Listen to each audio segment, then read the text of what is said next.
கும்பகோணத்தில் நடைபெறும் மாசிமக பெருவிழாவை முன்னிட்டு அதிகாலை முதலே ஆயிரக்கணக்கான பக்தர்கள் மகாமக திருக்குளத்தில் புனித நீராடினர். பௌர்ணமி மற்றும் மக நட்சத்திரம் ஒன்றாகும் நாளில் மாசிமக திருநாள் அனுசரிக்கப்படுகிறது. இந்த நாளில் புனித நீராடினால் பாவங்கள் நீங்கும் என்ற நம்பிக்கையுடன் பக்தர்கள் வழிபாடுகளில் ஈடுபடுகின்றனர். ஆனால் மகாமக குளக்கரையில் தற்காலிக கைப்பிடிகள் அமைக்கப்படாத காரணத்தால் வயதானோர் படிக்கட்டில் இறங்கும்போது பாசியால் வழுக்கி விழும் சம்பவங்கள் நடைபெற்று வருகின்றன. பாதுகாப்பு ஏற்பாடுகள் குறைவாக இருப்பது கவலையை ஏற்படுத்தியுள்ளது. திருநெல்வேலி அருகே பல்கலை மாணவர்கள் இருவர் மழையில் இருசக்கர வாகனத்தில் சென்றபோது விபத்தில் சிக்கினர். இதில் பிறந்த நாளன்றே மாணவர் ஒருவர் பலியானார். தென்காசி மாவட்டம் ரெட்டியார்பட்டியைச் சேர்ந்த கதிர் மற்றும் இன்பராஜ் ஆகிய இருவர் நெல்லையில் உள்ள மனோன்மணியம் சுந்தரனார் பல்கலைக்கழகத்திற்கு இருசக்கர வாகனத்தில் சென்று கொண்டிருந்தனர். மானூர் அருகே சென்றபோது எதிர்பாராத விதமாக இருசக்கர வாகனம் விபத்திற்குள்ளானதில் இன்பராஜ் சம்பவ இடத்திலேயே உயிரிழந்தார். கதிர் ஆபத்தான நிலையில் மருத்துவமனையில் சிகிச்சை பெற்று வருகிறார். பிறந்த நாளன்றே இன்பராஜ் உயிரிழந்தது அவரது குடும்பத்தினரையும் நண்பர்களையும் மிகுந்த சோகத்தில் ஆழ்த்தியுள்ளது. விபத்து குறித்து மானூர் போலீசார் வழக்கு பதிவு செய்து விசாரணை மேற்கொண்டு வருகின்றனர். விழுப்புரம் மாவட்டம் செஞ்சி அருகே செம்மேடு பகுதியில் பெங்களூரு நோக்கி சென்ற தனியார் ஆம்னி பேருந்து கட்டுப்பாட்டை இழந்து சாலையோரத்தில் கவிழ்ந்து விபத்துக்குள்ளானது. எதிரே வந்த கார் மீது மோதாமல் இருப்பதற்காக பேருந்து ஓட்டுநர் பிரேக் பிடித்ததால் விபத்துக்குள்ளானது. இதில் 10க்கும் மேற்பட்ட பயணிகள் லேசான காயங்களுடன் மீட்கப்பட்டு அருகில் இருந்த மருத்துவமனைக்கு அனுப்பி வைத்தனர். திருச்சி மாவட்டம் திருவெரும்பூர் அருகே பெல் நிறுவன பொது மேலாளர் துப்பாக்கியால் சுட்டு தற்கொலை செய்து கொண்ட சம்பவம் அதிர்ச்சியை ஏற்படுத்தியுள்ளது. திருவெரும்பூர் மத்திய பொதுத்துறை நிறுவனங்களில் ஒன்றான பெல் நிறுவனம் இயங்கி வருகிறது. இந்த நிறுவனத்தில் SSTP பிரிவில் பொது மேலாளராக வேலை பார்த்து வரும் சண்முகம் வழக்கம் போல் பணிக்கு சென்ற நிலையில் பெல் நிறுவன அலுவலகத்திற்குள் அவருக்கென்று ஒதுக்கப்பட்ட அறையில் கையில் துப்பாக்கியுடன் சுடப்பட்ட நிலையில் சோஃபாவில் இறந்து கிடந்துள்ளார். இதையடுத்து அவரது உடல் பிரேத பரிசோதனைக்கு அனுப்பி வைக்கப்பட்டது. இந்த சம்பவம் குறித்து பெல் நிறுவனத்தில் விசாரணை நடைபெற்று வருகிறது. ஈரோடு அருகே கூலி தொழிலாளியின் ஆவணங்களை பயன்படுத்தி GST வரி ஏய்ப்பு மோசடி நடந்துள்ள சம்பவம் மைனாரிட்டி பாஜக ஆட்சியின் அவலத்தை தோலுரித்து காட்டியுள்ளது. காலிங்கராயன் பாளையம் பகுதியைச் சேர்ந்த கூலி தொழிலாளி நல்லசாமிக்கு 5 கோடி ரூபாய் GST வரி செலுத்துமாறு வீட்டிற்கு நோட்டீஸ் வந்ததை அடுத்து காவல் நிலையத்தில் புகார் அளித்தார்.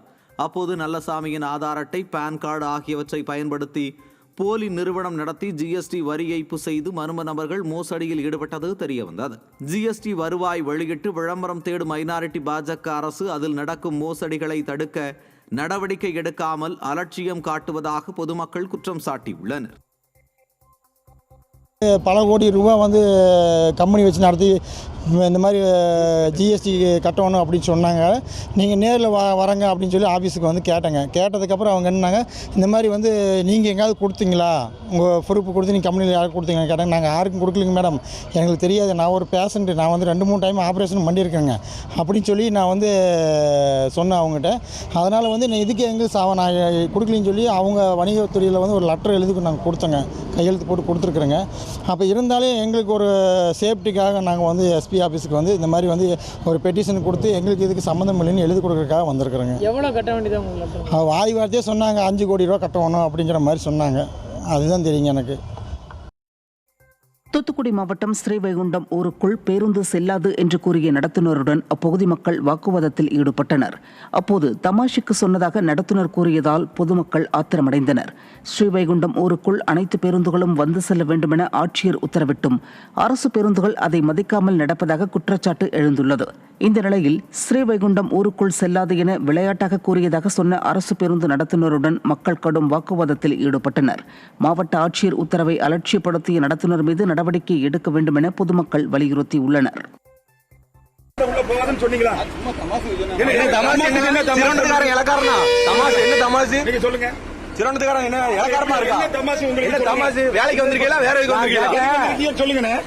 திருச்செந்தூர்ல இருந்து அப்ப சிறுவண்டன் டிக்கெட்லாம் இருக்க போறாரு, இழிச்ச வாயினா மக்கள்ல பொதுமக்கள் இழிச்ச வாயினா சொல்லுங்க. ஏன் ஏத்தாம காரணத்தை சொல்லுங்க. ஆமா, உள்ள வரதுக்கு என்ன? ஆமா, இல்ல உள்ள வராத காரணம் என்ன? உள்ள வராத காரணம் என்ன? காரணத்தை சொல்லுங்க. எதுக்கு டிக்கெட்டை போய் இறக்கி விட்டீங்க? வண்டியில ஆள் இருக்கு, உங்களுக்கு சார்ஜ் ஆளை கூப்பிட்டு வரப்போ எதுக்கு இறக்கி விட்டீங்க? எதுக்கு ஏத்த மாட்டேன்? நீங்க இறக்கி விட்டுட்டு வேற எதுக்கு ஏத்த மாட்டேன்னு சொன்னீங்க? அந்த காரணம் சொல்லுங்க. திருச்செந்தூர்ல இருந்து திருநெல்வேலிக்கு போன ஒரு பேருந்தில் கண்டக்டர் ஸ்ரீவைகுண்டம் உள்ளே போகாது அப்படின்னு சொல்லி ஏற்றிருக்காரு. அவர் சொன்னதில் அந்த ஒரு பயணி நம்ம ஊருக்காரர் ஒருத்தர் பஸ்ஸில் ஏறி வந்தார். நம்ம ஊருக்காரர் இன்னொருத்தர் வந்து திருநெல்வேலிக்கு இருக்கார். அவர் நமக்கு தகவல் கொடுத்து நம்ம வந்து